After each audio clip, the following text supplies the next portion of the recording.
Hello friends, welcome back to the channel. आज हम लोग पढ़ने वाले हैं instrumental method of analysis subject का यूनिट 4। ये वीडियो हमारा रैपिड कोर्स होने वाला है।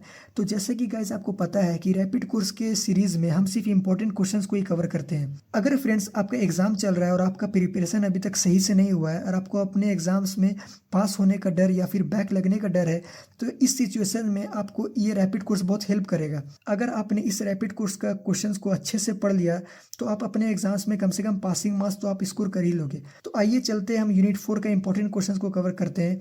तो सबसे पहले देखते हैं हम लोग का यूनिट 4 में कौन कौन सा टॉपिक है।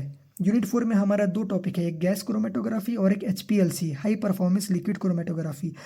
ये दोनों टॉपिक में से एक 10 मार्क्स का क्वेश्चन आपका एग्जाम में आना ही आना है। बहुत ज़्यादा चांस है आपके सेमेस्टर एग्जाम्स में कि इन दोनों टॉपिक्स में से एक 10 मार्क्स का क्वेश्चन आएगा ही आपके एग्जाम में। तो देखिए कौन कौन सा इंपॉर्टेंट क्वेश्चन बनता है। गैस क्रोमेटोग्राफी का प्रिंसिपल, इंस्ट्रूमेंटेशन और एप्लीकेशन, एक ये क्वेश्चन बनता है हमारा 10 मार्क्स में। और एक दूसरा क्वेश्चन बनता है HPLC का प्रिंसिपल, इंस्ट्रूमेंटेशन और एप्लीकेशन। ये दोनों आपका बहुत इंपॉर्टेंट क्वेश्चन है आपके सेमेस्टर एग्जाम का पॉइंट ऑफ व्यू से। लगभग हर बार देखा गया है कि 10 मार्क्स में आपका गैस क्रोमेटोग्राफी या फिर HPLC पूछा ही जाता है। तो आइए चलिए इसको स्टार्ट करते हैं।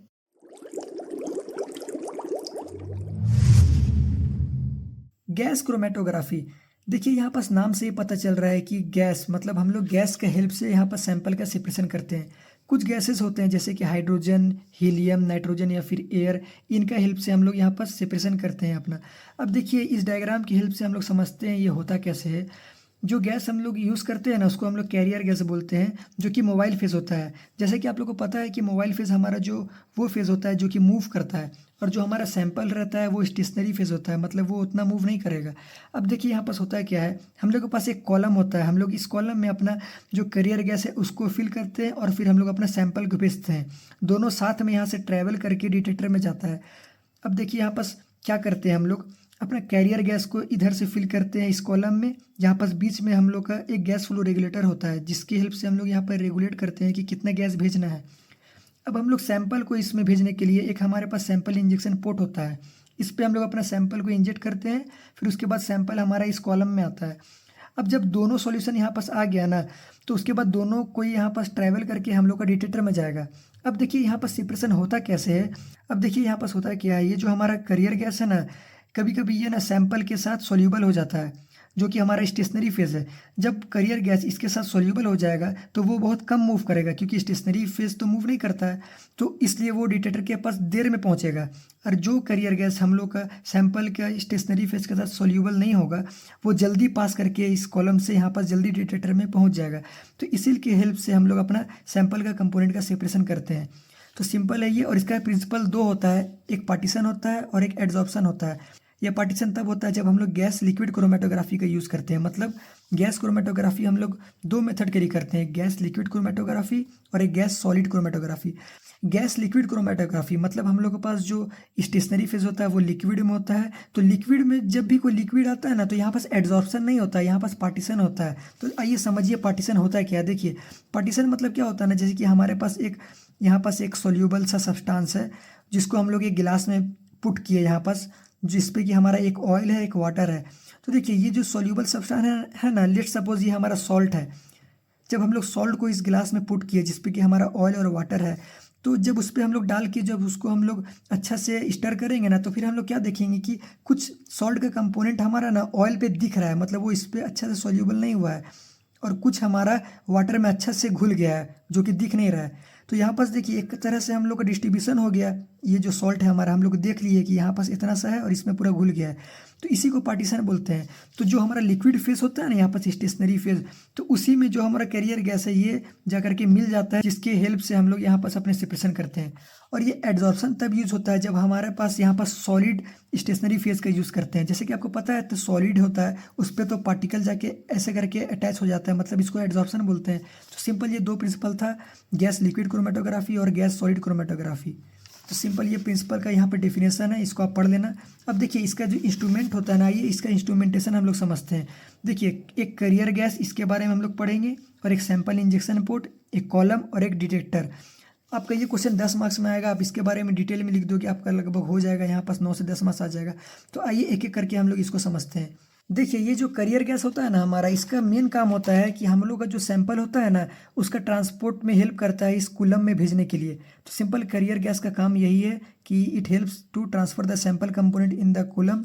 अब देखिए कुछ फैक्टर होता है जिसको हम लोग ध्यान में रखते हुए अपना करियर गैस का सिलेक्शन करते हैं। जैसे कि करियर गैस है जो हमारा, वो सैंपल के साथ रिएक्ट नहीं करना चाहिए, और फिर ये हमारा डिटेक्टर के साथ अच्छा से सूटेबल होना चाहिए, जैसे कि it should be suitable for the detector to be utilized. और फिर जो हमारा करियर गैस है ये हाई प्योरिटी का होना चाहिए, और फिर ये फायर काउज नहीं करना चाहिए। मतलब कि इस करियर गैस को जब हम लोग यहाँ पास गैस क्रोमेटोग्राफी करेंगे तो ये करियर गैस में आग नहीं लगना चाहिए। तो सिंपल यहाँ पास वही चीज़ लिखा हुआ है, जैसे कि the main purpose of the carrier gas is to transport sample component through the column. और कुछ फैक्टर है जैसे कि it should be chemically inert and should not react with the sample, जैसे कि मैंने आपको यहाँ पर समझाया है वही चीज़ मैंने यहाँ पर लिखा है। अब जैसे कि मैंने आपको बताया था कि करियर गैस हम लोग यूज़ करते हैं हाइड्रोजन, नाइट्रोजन, हीलियम और एयर, उसी के बारे में यहाँ पर लिखना है। Various types of career gas used in the gas chromatography. जो कि हमारा हाइड्रोजन होता है ना उसका थर्मल कंडक्टिविटी अच्छा होता है, इसलिए हम लोग यूज़ करते हैं हाइड्रोजन का। और नाइट्रोजन क्या करता है, जैसे कि इनएक्सपेंसिव बट रिड्यूसेस सेंसिटिविटी, ये सस्ता होता है बट ये क्या करता है जो सेंसिटिविटी होता है उसको रिड्यूस कर देता है।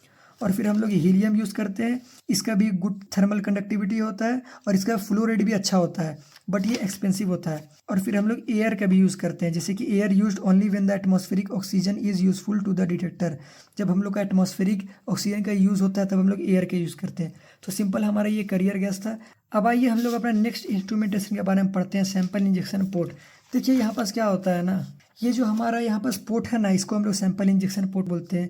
यहाँ पास क्या होता है ना, यहाँ पास हमारा ना ये हीटेड रहता है, जिसके हेल्प से हमारा जो सैंपल होता है ना वो वेपर फेज में कन्वर्ट हो जाता है। तो बेसिकली इसका काम यहाँ पास ये रहता है। और कुछ पॉइंट है हमारा इस सैंपल इंजेक्शन पोर्ट का। अब कुछ पॉइंट है हमारा यहाँ पर सैंपल इंजेक्शन पोर्ट का, जैसे कि a good and ideal sample injection port should be the one where the sample must not. ये कुछ पॉइंट है जो कि ये इतना सारा कैटेगरी को नहीं फॉलो करना चाहिए। जैसे कि हम लोग आइए यहाँ पर समझते हैं, ये डिकम्पोज नहीं होना चाहिए, मतलब कि हमारा जो सैंपल इंजेक्शन पोर्ट है ना वहाँ पर सैंपल का डिकम्पोजिशन नहीं होना चाहिए। और या तो फिर हमारा जो प्रेशर में चेंज होता है ना, जैसे कि प्रेशर सर्ज जिसको बोलते हैं, वहाँ पर प्रेशर का सडन जंप नहीं होना चाहिए, एक ये भी पॉइंट है हमारा। और फिर हमारा क्या होना चाहिए, जो हमारा सैंपल इंजेक्शन पोर्ट है वहाँ पास हमारा सैंपल का फ्रैक्शनेशन नहीं होना चाहिए, मतलब कि जो सैंपल है ना वो टूटना नहीं चाहिए। या फिर सैंपल का कंडेंसेशन नहीं होना चाहिए, मतलब सैंपल अगर हमारा गैस फेज में है तो वो लिक्विड में नहीं जाना चाहिए, इसको हम लोग कंडेंसेशन बोलते हैं। या फिर हमारा सैंपल का एड्जॉर्प्शन नहीं होना चाहिए। कुछ पॉइंट है यहाँ पर, उसी को मैं लिखा हूँ, जैसे कि a good and ideal sample injection port should be the one where the sample must not be decompose at the point of injection, create pressure surges, undergo fractionation, condensation and और एड्जॉर्प्शन। मतलब ये सारा point sample injection point को follow नहीं करना चाहिए। अब देखिए जो हमारा सैंपल होता है, जैसे कि लिक्विड सैंपल, सॉलिड सैंपल या फिर गैस सैंपल, इसको कैसे इंट्रोड्यूस करते हैं हम लोग अपने गैस क्रोमेटोग्राफी या फिर कूलम में, तो आइए उसको समझते हैं। लिक्विड सैंपल को हम लोग हाइपोडर्मिक सिरिंज के हेल्प से पुट करते हैं अपना गैस क्रोमेटोग्राफी में। इस हाइपोडर्मिक सिरिंज में रबर का सेप्टम लगा हुआ रहता है, सिंपल आप उसी के बारे में यहाँ पर लिख देना। सॉलिड सैंपल को हम लोग इंट्रोड्यूस करने से पहले वोलेटाइल लिक्विड के साथ डिसॉल्व करवा देते हैं, या तो फिर उसको हम लोग डायरेक्टली इंट्रोड्यूस कर देते हैं अगर वो लिक्विफिएबल है, मतलब कि वो इजी मेल्ट हो जाता है हीट मिलने के कारण। और जो हमारा गैस है इसको हम लोग एक स्पेशल सैम्पलिंग वाल्व की हेल्प से हम लोग इंट्रोड्यूस करते हैं। तो सिंपल आप सैंपल इंजेक्शन पोर्ट में आप इतना लिख दोगे तो लगभग आपको हो जाएगा ये वाला पॉइंट। अब नेक्स्ट है हमारा कॉलम।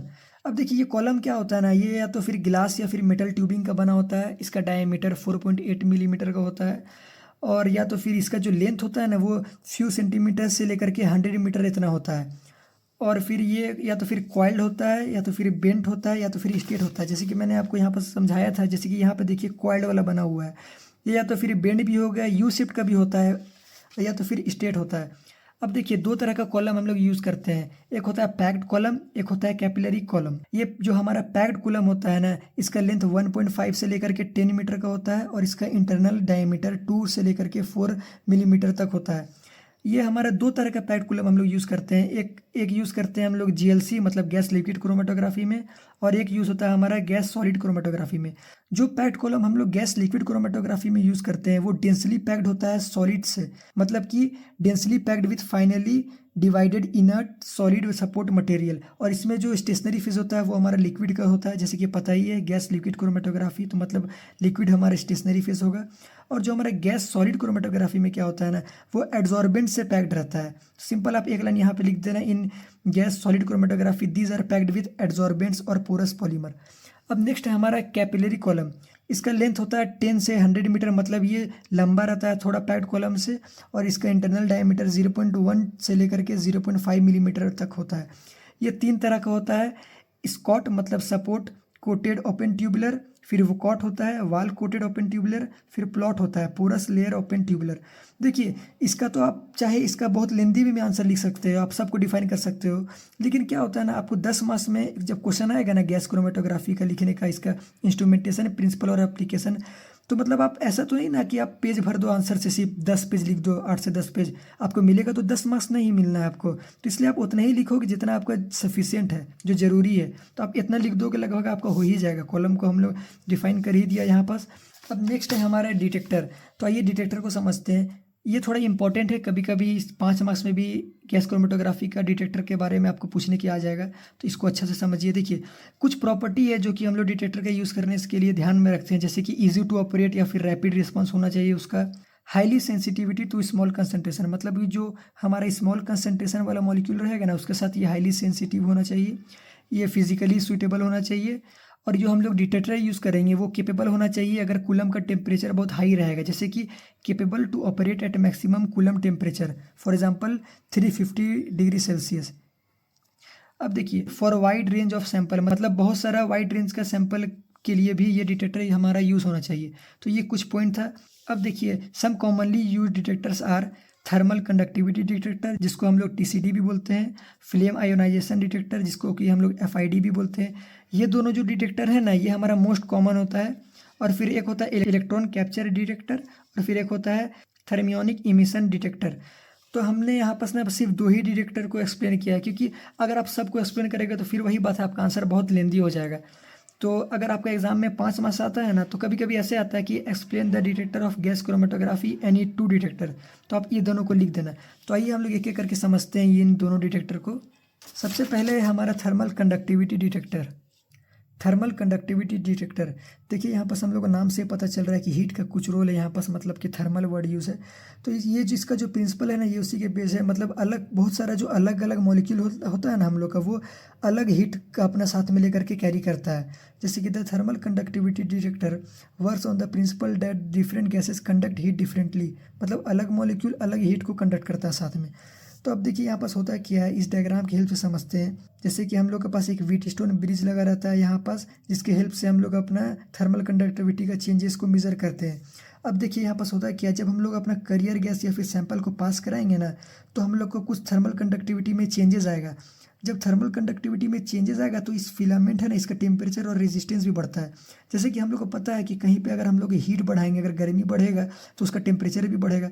तो यहाँ पास अगर थर्मल कंडक्टिविटी बढ़ेगा, मतलब अगर यहाँ पास हीट होगा ना, तो ये जो फिलामेंट है ये भी गर्म हो जाएगा, तो इसका टेम्परेचर बढ़ जाएगा और इसका रेजिस्टेंस भी में भी कुछ चेंजेस आएगा।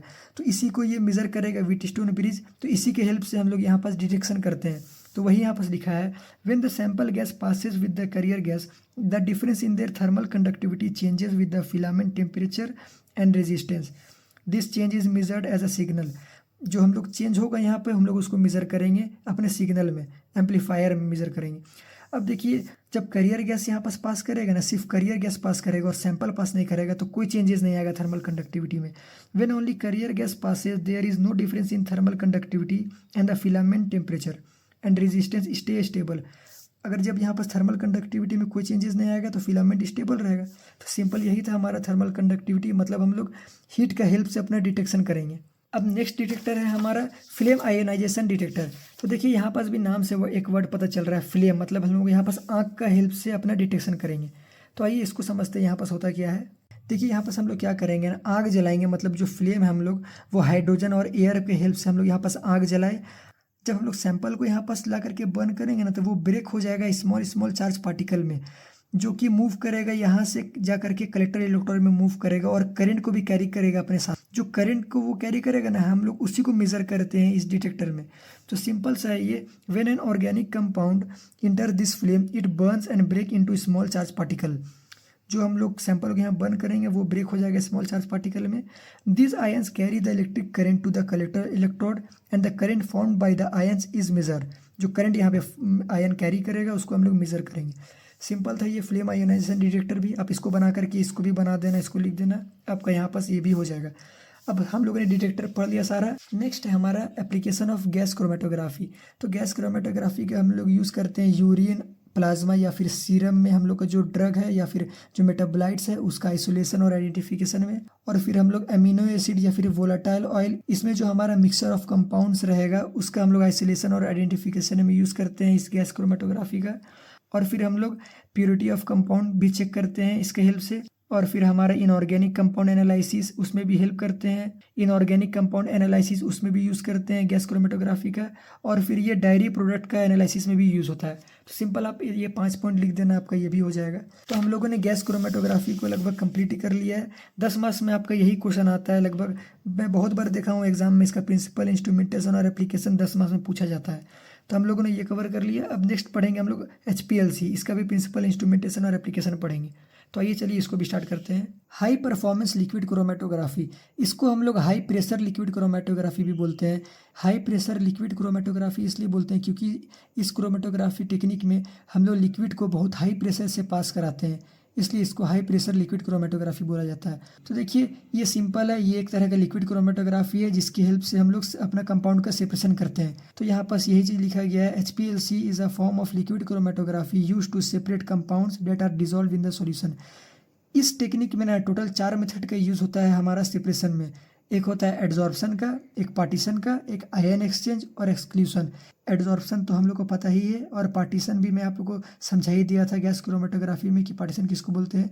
और देखिए आयन एक्सचेंज यहाँ पे क्या होता है ना, separation based on charge interaction. मतलब जो हमारा चार्ज होता है ना मोबाइल फेज और स्टेशनरी फेज में, उसके बेस पे यहाँ पर सेपरेशन होता है। और एक्सक्लूशन भी एक मेथड है जहाँ पे separation based on molecular size, जो मॉलिक्यूलर साइज होगा हमारा कंपोनेंट का ये उस पर बेस्ड होता है। तो टोटल 4 मेथड पे बेस्ड है ये। अब देखिए सिंपल ना, जो हमने गैस क्रोमेटोग्राफी में पढ़ा था कि मोबाइल फेज और स्टेशनरी फेज दोनों आपस में इंटरेक्ट करते हैं और वो कॉलम में मूव करते हैं, उसके थ्रू सेपरेशन होता है हमारा। तो उसी तरह यहाँ पे भी कॉलम में मूव करता है हमारा मोबाइल फेज और स्टेशनरी फेज। तो देखिए component that interact more strongly with the stationary phase move slowly. मतलब जो भी हमारा कंपोनेंट है वो अगर स्टेशनरी फेज के साथ स्ट्रांगली इंटरैक्ट कर जाएगा तो उसका मूवमेंट कॉलम में स्लो होगा, और जो कंपोनेंट स्टेशनरी फेज के साथ इंटरैक्ट नहीं कर पाएगा उसका मूवमेंट फास्टर होगा, क्योंकि स्टेशनरी फेज तो मूव नहीं करता है। तो सिंपल यहाँ पे भी है, because of this difference the mixture is separated as it passes through the column under high pressure. चलिए अब हम लोग HPLC का इंस्ट्रूमेंटेशन को समझते हैं।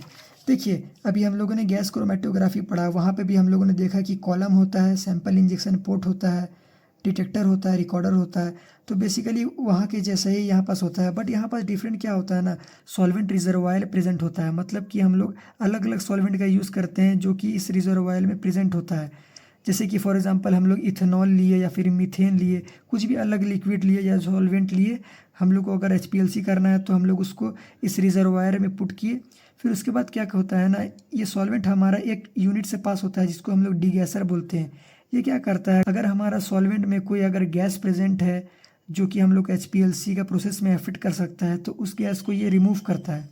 फिर उसके बाद हमारे पास यहाँ पास एक मिक्सिंग यूनिट रहता है जहाँ पास ये सारा अलग अलग सॉल्वेंट आकर के मिक्स होता है। अब क्या होता है, हमारा जो ये मिक्सिंग यूनिट जो बना ना, हमारा जो लिक्विड फेज बना यहाँ पास, जिसको हम लोग मोबाइल फेज भी बोलते हैं, वो उसको हम लोग पास करवाएंगे बहुत हाई प्रेशर से। एक पंप लगा रहता है जिसकी हेल्प से बहुत हाई प्रेशर से पास होता है ये हमारा लिक्विड। फिर उसके बाद यहाँ पास हमारा एक रेगुलेटर होता है जिससे कि हम लोग रेगुलेट करते हैं कि प्रेशर कितना होना चाहिए। और फिर हमारा पास एक सैंपल इंजेक्शन पोर्ट जहाँ पे हम लोग सैंपल इंजेक्ट किए। फिर हमारा यहाँ पास ये मोबाइल फेज और ये सैंपल सब पास होगा इस कूलम से, जो कि हमारा स्टेशनरी फेज होता है। और फिर यहाँ पास हम लोग को पता चलेगा जो कि हमारा अगर सैंपल स्टेशनरी फेज से अगर एफिनिटी अगर ज़्यादा दिखाएगा तो वो बहुत स्लो मूव करेगा इस कॉलम से, अगर वो स्टेशनरी फेज से अपना एफिनिटी कम दिखाएगा तो जल्दी मूव करेगा। जिसको कि हम लोग डिटेक्टर में डिटेक्ट कर लेंगे। इसी के थ्रू हम लोग यहाँ पर सेपरेशन करते हैं ये HPLC का क्रोमेटोग्राफी में। अब देखिए इसका इंस्ट्रूमेंटेशन में हम लोग को क्या क्या पढ़ना है। मैं 5 यूनिट को लिखा हूँ, सॉल्वेंट रिजर्वायर और एंड डिगैसिंग सिस्टम जो कि ये था, और फिर पंप जो कि हम लोग को लिक्विड को हाई प्रेशर से मूव कराएगा, और फिर हमारा सैंपल इंजेक्शन पोर्ट जैसे कि यहाँ पर ये हमारा इंजेक्शन पोर्ट है, और फिर कॉलम और फिर डिटेक्टर। अब चलिए एक एक करके इस सबको समझते हैं। Solvent reservoir and degassing system. अभी जैसे मैंने आप लोगों को समझाया कि यहाँ पास डिगैसर होता है, सॉल्वेंट रिजर्वायर होता है, बस उसी के बारे में यहाँ पास लिखा हुआ है, जैसे कि it stores the mobile phase used in the HPLC। The mobile phase can be single solvent या फिर मिक्सचर ऑफ सॉल्वेंट। मतलब कि जैसे कि यहाँ पास हम लोगों ने 3 रिजर्वायर लिया है ना, तो कभी कभी यहाँ पास हम लोग एक ही सॉल्वेंट लेते हैं, एक ही रिजर्वायर लिए, कभी कभी 2 ले लिए, तो उसी को यहाँ पास लिखा गया है। और तीसरा पॉइंट है जैसे कि reservoir are usually made of glass और स्टेनलेस स्टील। ये जो रिजर्वायर है हमारा, ये गिलास और स्टेनलेस स्टील का बना होता है। और solvent used are HPLC grade to avoid impurities that may damage the column. जो सॉल्वेंट हम लोग यूज़ करते हैं ना यहाँ पास, वो HPLC ग्रेड होता है, मतलब कि बहुत प्योर सॉल्वेंट होता है, स्पेशल HPLC के लिए बना रहता है। सिंपल हमारा सॉल्वेंट रिजर्वायर में इतना था। अब देखिए हमारा नेक्स्ट है डिगैसिंग सिस्टम। जैसे कि मैंने आपको बताया, ये क्या करता है, बहुत सारे गैस को रिमूव करता है, जैसे कि ऑक्सीजन, नाइट्रोजन या फिर कार्बन डाइऑक्साइड। अगर हमारा सॉल्वेंट में प्रेजेंट है ये सब गैस जो कि हम लोग को अफेक्ट करेगा इस HPLC के प्रोसेस में, तो ये उसको रिमूव करता है। तो बेसिकली इसका काम यही है। अब मेथड ऑफ डिगैसिंग जैसे कि vacuum filtration, vacuum distillation, ultrasonication, sparing with inert gas, ये सारा मेथड है हमारे डिगैसिंग का। आप इसको याद कर लेना, उतना डिटेल में इसके बारे में जानने का नहीं है, क्योंकि हम लोग को 10 मार्क्स में जब क्वेश्चन पूछा जाएगा तो हम लोग को हर एक इंस्ट्रूमेंटेशन के बारे में लिखना है ना, तो इतना डिटेल में लिखने की जरूरत नहीं है, आप इसको रट लेना। अब नेक्स्ट है हमारा पंप या फिर पंपिंग सिस्टम। इसका रोल तो वही है, जो हमारा लिक्विड मोबाइल फेज है उसको बहुत हाई प्रेशर में पंप करवाना। तो the role of pump is to force a liquid called mobile phase into the column at a specific flow rate expressed in millilitre per minute. हम लोग इसको millilitre per minute में express करते हैं। Normal flow rate होता है या 1 से 2 मिलीलीटर पर मिनट, मतलब 1 मिनट में 1 से 2 मिलीलीटर पास हो जाएगा, ये नॉर्मल फ्लो रेट होता है। कुछ टाइप्स होता है पंप का, जैसे कि स्क्रू ड्राइवन सिरिंज पंप होता है, रेसिप्रोकेटिंग पंप होता है, या फिर न्यूमेटिक और कांस्टेंट प्रेशर पंप होता है। अब इसको याद कर लेना, रट लेना मतलब बेसिकली। अब जैसे कि अब नेक्स्ट है हमारा सैंपल इंजेक्शन सिस्टम। जैसे कि हम लोग को पता ही है कि सैंपल इंजेक्शन सिस्टम में हम लोग सैंपल को इंजेक्ट करेंगे। तो the sample injection system is use to introduce a fixed volume of the sample solution into the flow of mobile phase. मतलब जो हमारा मोबाइल फेज रहेगा ना, जो लिक्विड मोबाइल फेज रहेगा, उस फ्लो में हम लोग अपना सैंपल को इंजेक्ट करेंगे एक फिक्स्ड वॉल्यूम में ही। इन HPLC the injected sample volume is usually 5 से 20 माइक्रोलीटर। मतलब जो हमारा इंजेक्टेड सैंपल रहेगा ना, मतलब जो सैंपल को हम लोग इंजेक्ट करना है, उसका वॉल्यूम 5 से 20 माइक्रोलीटर ही तक होगा। सैंपल इंजेक्शन का भी कुछ कुछ टाइप होता है, जैसे कि सिप्टम इंजेक्टर। यहाँ पास क्या होता है ना, इस सिप्टम इंजेक्टर का मतलब हम लोग के पास एक सिरिंज होता है जिसपे कि सिप्टम लगा रहता है। सिप्टम मतलब होता है कि समझ लीजिए फ्लेक्सिबल रबर टाइप का, तो उसकी हेल्प से हम लोग सैंपल को इंजेक्ट करते हैं। अब दूसरा होता है हमारा स्टॉप फ्लो इंजेक्टर। इस सिस्टम में क्या होता है ना, हमारा जो फ्लो होता है ना इंजेक्शन का, हम लोग उसको थोड़ा देर के लिए रोक देते हैं, मतलब मोबाइल फेस को थोड़ा देर के लिए रोक देंगे। फिर उसके बाद जब देखेंगे कि हमारा कॉलम का प्रेशर जब नॉर्मल हो गया, तो हम लोग फिर कॉलम के टॉप में उसको फिर से इंजेक्ट कर देंगे। जैसे कि in this system the flow of mobile face is stopped for a few moment. When the pressure inside the column drops to normal, the sample is introduced at the top of the column. तो simple आप इसका 2 point को define कर देना। ये हमारा sample injection system भी हो गया। अब आइए नेक्स्ट है हमारा कॉलम। जैसे कि हम लोग को पता ही, ये कॉलम हमने गैस क्रोमेटोग्राफी में पढ़ा ही था, तो उसी की तरह लगभग यहाँ ही है। The column is a long tube where separation of component occurs. मतलब कॉलम पे ही तो हमारा सेपरेशन होता है। तो कॉलम का लेंथ वेरीज करता है 5 से 30 सेंटीमीटर तक, और इसका डायमीटर रेंजेस फ्रॉम 2 से 5 सेंटीमीटर तक इसका डायमीटर रेंज करता है। जो हम लोग पार्टिकल साइज यूज़ करेंगे ना इस कॉलम में, उसका 1 से लेके 20 माइक्रोमीटर तक होना चाहिए बेटर सेपरेशन के लिए। और जो पार्टिकल का नेचर होगा ना, उसको वो स्पेरिकल होता है, या तो फिर यूनिफॉर्म साइज, या तो फिर पोरस मटेरियल आर यूज्ड। हमारा कॉलम में इस पार्टिकल का नेचर हम लोग यूज़ करते हैं। और इसमें जो material of construction for tubing, मतलब जो हमारा ट्यूबिंग का मटेरियल होता है ना, वो स्टेनलेस स्टील का होना चाहिए, या तो फिर ग्लास का, पॉलीमर का, या तो फिर पीक। पीक मतलब पॉली इथाइल ईथर कीटोन। इतना आप कॉलम के बारे में लिख देना। अब नेक्स्ट है हमारा डिटेक्टर।